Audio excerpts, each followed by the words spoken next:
दोस्तों नमस्कार, हाजिर है एक बार फिर से आज की बड़ी और ताजा खबरों के साथ। बस आपसे निवेदन है, कृपया वीडियो को लाइक कर दें, चैनल को सब्सक्राइब कर लें और घंटी बटन जरूर दबा दें। वहीं पहली बड़ी खबर है, लखीमपुर खीरी कांड के मुख्य आरोपी आशीष मिश्रा को फिर से भेजा गया जेल। सुप्रीम कोर्ट के आदेश के बाद किया सरेंडर। आपको बता दें कि केंद्रीय गृह राज्य मंत्री के बेटे और लखीमपुर खीरी कांड के मुख्य आरोपी आशीष मिश्रा ने आखिरकार कोर्ट में सरेंडर कर दिया है। इससे पहले सुप्रीम कोर्ट ने आशीष मिश्रा की जमानत खारिज कर दी थी। साथ ही उन्हें एक हफ्ते में कोर्ट के सामने पेश होने के लिए कहा गया था, जिसके बाद आरोपी आशीष मिश्रा ने मजिस्ट्रेट के सामने सरेंडर कर दिया। सोमवार को कोर्ट की दी गई डेडलाइन की आखिरी तारीख थी, लेकिन इससे ठीक पहले रविवार को ही आशीष मिश्रा कोर्ट पहुंचा और अपना सरेंडर कर दिया, जिसके बाद आरोपी को एक बार फिर से जेल भेज दिया गया है।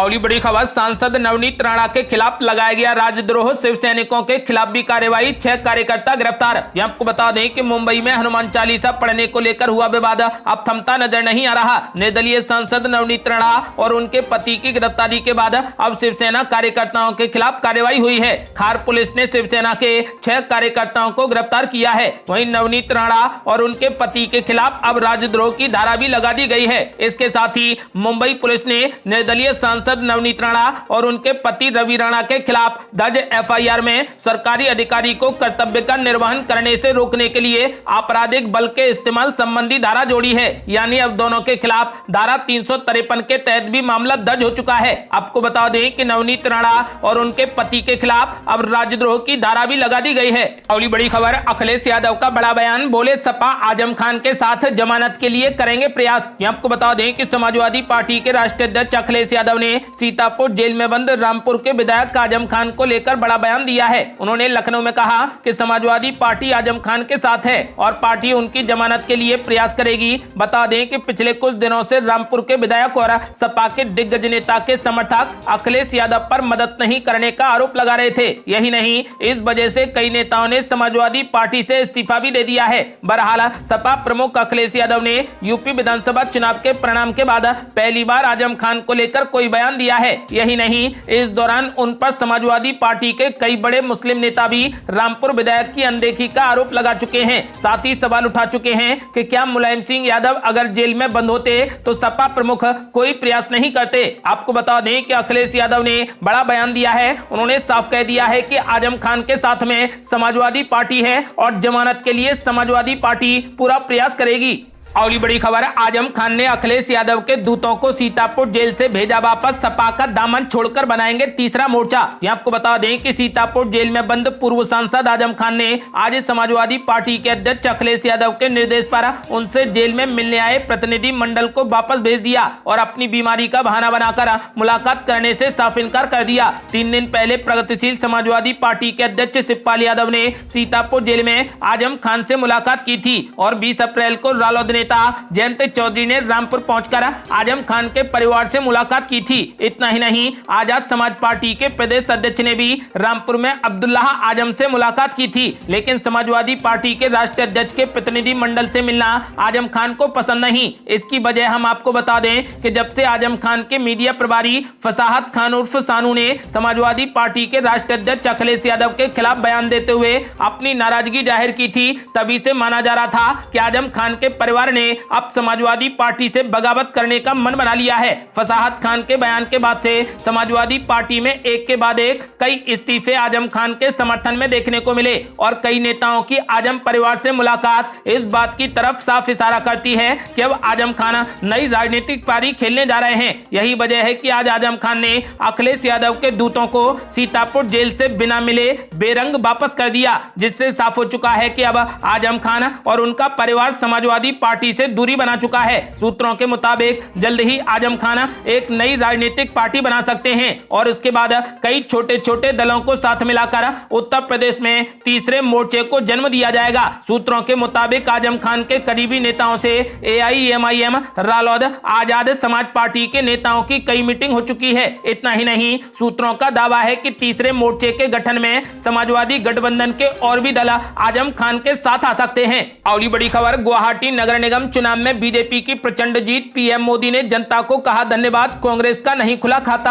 आपको बता दें कि गुवाहाटी नगर निगम चुनाव में भारतीय जनता पार्टी के नेतृत्व वाली गठबंधन सरकार को प्रचंड जीत मिली है। एनडीए ने नगर निगम की कुल 60 सीटों में से 58 सीटों पर जीत दर्ज की है। 9 साल के बाद हुए नगर निगम चुनाव में कुल 197 उम्मीदवार मैदान में थे। चुनाव में पार्टी की इस भारी जीत के बाद प्रधानमंत्री नरेंद्र मोदी ने कार्यकर्ताओं और जनता को बधाई दी है। आपको बता दें कि गुवाहाटी नगर निगम चुनाव की रविवार को ही मतगणना में भारतीय जनता पार्टी ने 58 और आम आदमी पार्टी ने 1 और असम जातीय परिषद ने 1 सीट पर जीत हासिल की है। नगर निगम चुनावों में जीत मिलने के बाद मुख्यमंत्री हेमंत बिस्वा शर्मा ने कहा कि मैं भाजपा की सहयोगी पार्टियों, कार्यकर्ताओं और गुवाहाटी के लोगों को बीजेपी की ऐतिहासिक जीत दर्ज कराने के लिए धन्यवाद देता हूं। आपको बता दें कि फिलहाल गुवाहाटी नगर निगम चुनाव में बीजेपी ने 60 सीटों में से 58 सीटों पर प्रचंड जीत हासिल की है।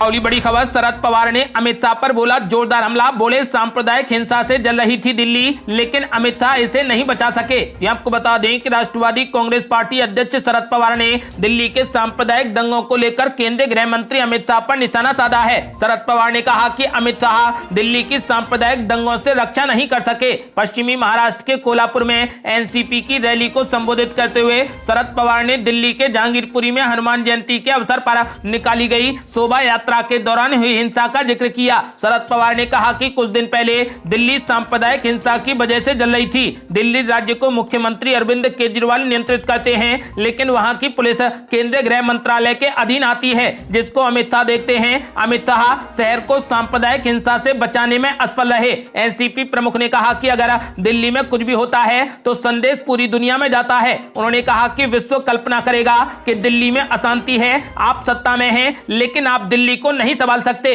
अगली बड़ी खबर, मुख्यमंत्री योगी आदित्यनाथ ने किसानों को दे दिया बड़ा तोहफा, 5 साल में 1 लाख सोलर पंप दिलाएगी यूपी सरकार। आपको बता दें कि यूपी सरकार बिजली की खपत और खेती में लागत कम करने के लिए 200 करोड़ रुपए की लागत से आगामी 5 वर्षों में किसानों को 1 लाख सोलर पंप उपलब्ध करवाएगी। इस लक्ष्य को पूरा करने के लिए कृषि विभाग को जिम्मेदारी सौंप दी गई है। योगी सरकार किसानों को पीएम कुसुम योजना से सोलर पंप उपलब्ध करवाएगी। सोलर पंप मिलने से किसानों को बड़ा फायदा मिलेगा। सोलर पंप लगाने से किसानों का डीजल बचेगा और उनकी आय में भी बढ़ोतरी होगी। खेती बाड़ी की लागत में कमी आएगी, साथ में बिजली की खपत कम हो जाएगी। सोलर पंप लग जाने से सिंचाई के अतिरिक्त सौर ऊर्जा आधारित थ्रेसिंग और चारा कटाई आदि में भी किसानों को काफी आसानी होगी। सरकार ने इन सोलर पंपों की स्थापना के साथ 60% अनुदान और पूर्व की तरह 15% टॉप अप अनुदान देने का फैसला किया है। कृषि विभाग को 100 दिनों में इस योजना के प्रस्ताव को मंत्रिपरिषद से अनुमोदन दिलाकर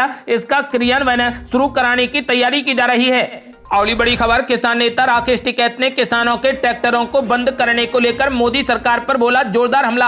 आपको बता दें कि भारतीय किसान यूनियन के राष्ट्रीय प्रवक्ता राकेश टिकैत ने कहा कि जिस तरीके से एक धर्म विशेष को टारगेट किया जा रहा है उससे अंतर्राष्ट्रीय स्तर पर गलत मैसेज जा रहा है। राकेश टिकैत ने यह भी कहा कि सरकार ने किसानों को 3 महीने के अंदर 10 साल पुराने ट्रैक्टर बंद करने की चेतावनी दी है। ऐसे में हमारा कहना है कि जो सरकार में खासकर बीजेपी में 10 साल पुराने लोग हैं उन्हें भी पार्टी से बाहर किया जाए। यदि 10 साल पुराने लोगों को पार्टी से बाहर किया जाता है तो फिर किसान भी 10 साल पुराने ट्रैक्टरों को बंद कर देंगे। अगली बड़ी खबर, प्रशांत किशोर के कांग्रेस में शामिल होने की बातचीत के बीच नया ट्विस्ट, केसीआर ने आईपीएसी के साथ में किया करार। आपको बता दें कि तेलंगाना के मुख्यमंत्री के चंद्रशेखर राव की पार्टी ने राज्य में अगले साल होने वाले विधानसभा चुनावों से पहले राजनीतिक सलाहकार आईपीएसी के साथ में एक अनुबंध पर हस्ताक्षर किए हैं, जिसका नेतृत्व कभी चुनावी रणनीतिकार प्रशांत किशोर किया करते थे। सूत्रों से पता चला है कि प्रशांत किशोर जो कांग्रेस में शामिल होने वाले हैं वो शनिवार से ही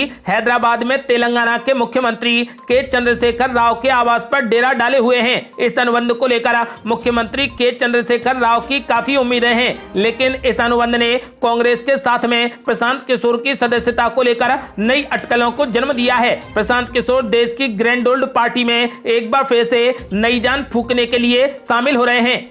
अगली बड़ी खबर, अमेजन, फ्लिपकार्ट, ओला और उबर को लेकर कैट ने खोला मोर्चा, केंद्र सरकार से की बड़ी मांग। ये आपको बता दें कि अमेजन, फ्लिपकार्ट, ओला, उबर, जोमेटो और स्विगी आदि ई कॉमर्स कंपनियों को लेकर अब confederation of all India traders ने मोर्चा खोल दिया है। कैट की ओर से केंद्र आईटी मंत्री अश्विनी वैष्णव को पत्र भेजा गया है, जिसमें कैट ने सूचना प्रौद्योगिकी अधिनियम 2000 की धारा 79 और उसके नियमों के स्पष्टीकरण की मांग की है। कैट की ओर से कहा गया है कि इस धारा के अस्पष्ट होने से ई कॉमर्स कंपनियां जैसे अमेजन, फ्लिपकार्ट, ओला, उबर, जोमेटो सहित ऑनलाइन दवाई बेचने वाली कंपनियां सभी तरीके का गलत सामान बेचती हैं या फिर अनेक प्रकार की गलत सेवाएं देती हैं और अपने पोर्टल पर बिक रहे सामान या दी जा रही सेवाओं पर कोई भी जिम्मेदारी न लेते हुए धारा 79 का सहारा लेती हैं। इस धारा से सुरक्षा लेकर ये कंपनियां किसी भी कानूनी कार्रवाई से बच जाती हैं। आपको बता दें कि उन्होंने मांग की है कि इन कंपनियों पर शिकंजा कसा जाए। अगली बड़ी खबर, पी चिदंबरम ने बीजेपी पर बोला जोरदार हमला, कहा बुलडोजर से इमारतों को ध्वस्त करना